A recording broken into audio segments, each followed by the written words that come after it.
Assalamualaikum warahmatullahi wabarakatuh.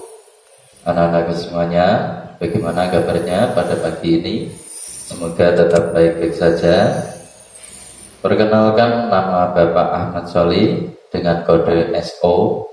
Kemudian di Madrasah Nahdlatul Muslimin ini Bapak mendapatkan tugas untuk mengajar PKN atau mengampu PKN kelas 7. Dan anakku, sebelum kita masuk ke materi, marilah kita berdoa. Semoga dalam pembelajaran nanti kita mendapatkan kemudahan. Al-Hadiniyah Al-Fatihah. Terima kasih. Untuk yang selanjutnya, anak-anak persiapkan buku dan LKS-nya, karena ini nanti materinya sedikit banyak kita ambil dari LKS dan buku tersebut. Oke, kita simak materi selanjutnya. Ya anak-anakku, kita masuk dalam materi perumusan dan penetapan Pancasila sebagai dasar negara. Perlu kita ketahui bersama bahwa proses perumusan Pancasila ini melibatkan dua badan, yaitu BPUPKI dan PPKI. BPUPKI sendiri yaitu Badan Penyelidik Usaha-Usaha Persiapan Kemerdekaan Indonesia, dan PPKI adalah Panitia Persiapan Kemerdekaan Indonesia. Sebelum kita lanjut tentang pembahasan perumusan dan penetapan Pancasila sebagai dasar negara, Bapak ingin mengajak anak-anak semuanya untuk bernyanyi Garuda Pancasila. Pasti semuanya sudah nggak asing lagi dengan Garuda Pancasila ini, karena mulai dari kecil kita sudah diperkenalkan dengan nyanyian tersebut. Oke, mari kita nyanyi bersama. Garuda Pancasila, akulah pendukungmu, patriot proklamasi, sedia berkorban untukmu. Pancasila dasar negara, rakyat adil makmur sentosa, pribadi bangsaku, ayo maju, maju, ayo maju, maju, ayo maju, maju. Ya, itulah tadi tentang Garuda Pancasila.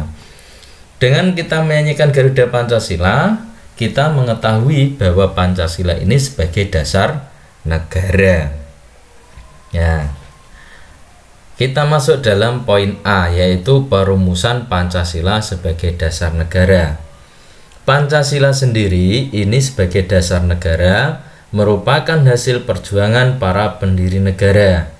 Pancasila sebagai dasar negara merupakan bentuk pandangan hidup bangsa yang harus kita jaga dan amalkan nilai-nilainya. Pancasila dirumuskan dan ditetapkan oleh para pendiri negara yang memiliki semangat serta komitmen nasionalisme yang tinggi. Jadi anak-anakku, kita harus bisa meniru para pejuang kemerdekaan Indonesia, yaitu mempunyai semangat yang tinggi. Poin pertama yaitu tentang pembentukan BPUPKI. Jepang ini mulai menguasai Indonesia setelah Belanda menyerah terhadap Jepang di daerah Kalijati, Subang, Jawa Barat. Tepatnya pada tanggal 8 Maret 1942. Dengan Jepang menduduki Indonesia, maka kemudian Jepang ini meneriakkan semboyannya yang berbunyi Jepang pelindung Asia, Jepang pemimpin Asia, dan Jepang cahaya Asia. Dengan meneriakkan semboyan tersebut, maka Jepang telah mempengaruhi atau menarik simpati rakyat Indonesia. Kemudian sejak itu mereka berkuasa di Indonesia, dan kemudian Jepang menguras kekayaan dan tenaga rakyat Indonesia yang memberikan kesengsaraan bagi rakyat Indonesia. Kemudian pada berjalannya waktu, tepat pada bulan September tahun 1944, Perdana Menteri Jepang yang bernama Kashio ini berjanji akan memberikan kemerdekaan kepada bangsa Indonesia. Kemudian janjinya itu ditepati pada tanggal 1 Maret 1945 dengan dibentuknya BPUPKI. Dalam bahasa Jepangnya yaitu Dokuritsu Janbi Kosakai. Apa tadi BPUPKI anak-anak? Iya, BPUPKI adalah Badan Penyelidik Usaha-Usaha Persiapan Kemerdekaan Indonesia. BPUPKI sendiri ini beranggotakan 62 orang. Bisa dilihat dalam LKS kalian halaman 3. Anggota yang 55 orang ini berasal dari Indonesia dan yang 7 berasal dari Jepang. Ketua dari BPUPKI sendiri ini yaitu Dr. Kanjeng Raden Tumenggung atau yang sering disingkat dengan KRT Rajiman Widya Diningrat. Wakil dari BPUPKI ini ada 2. Yang pertama dari Jepang dan yang kedua dari Indonesia. Yang dari Jepang yaitu bernama Ichi Bangase Yoshio dan yang dari Indonesia yaitu RP Suroso. Tugas dari BPUPKI ini yaitu mempelajari dan menyelidiki hal-hal tentang politik, ekonomi, tata pemerintahan, dan hal-hal yang lain dalam usaha pembentukan negara Indonesia. Sidang BPUPKI ini dibagi menjadi 2. Yang pertama pada tanggal 29 Mei 1945 sampai tanggal 1 Juni 1945 dengan agenda sidang yaitu tentang dasar negara. Yang kedua yaitu pada tanggal 10 sampai 17 Juli 1945 dengan agendanya yaitu tentang rancangan undang-undang. Poin yang kedua yaitu tentang perumusan dasar negara oleh pendiri negara. Sidang resmi pertama ini mendengarkan pidato dari 3 orang tokoh utama Pergerakan Nasional Indonesia. Siapa aja? Iya. Yang pertama yaitu Profesor Muhammad Yamin SH. Yang kedua Profesor Dr. Supomo. Dan yang ketiga yaitu Bapak Insinyur Soekarno. Dalam sidang tersebut ini berada di gedung Chuo Sangiin yang sekarang dikenal dengan sebutan Gedung Pancasila. Oke, sidang yang pertama ini bertepatan pada tanggal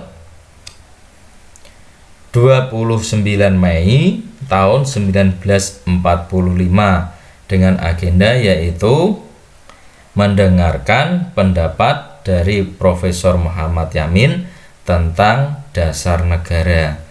Beliau berpendapat bahwa dasar negara ini yang pertama adalah peri kebangsaan, yang kedua peri kemanusiaan, yang ketiga peri ketuhanan, yang keempat peri kerakyatan, dan yang kelima kesejahteraan rakyat.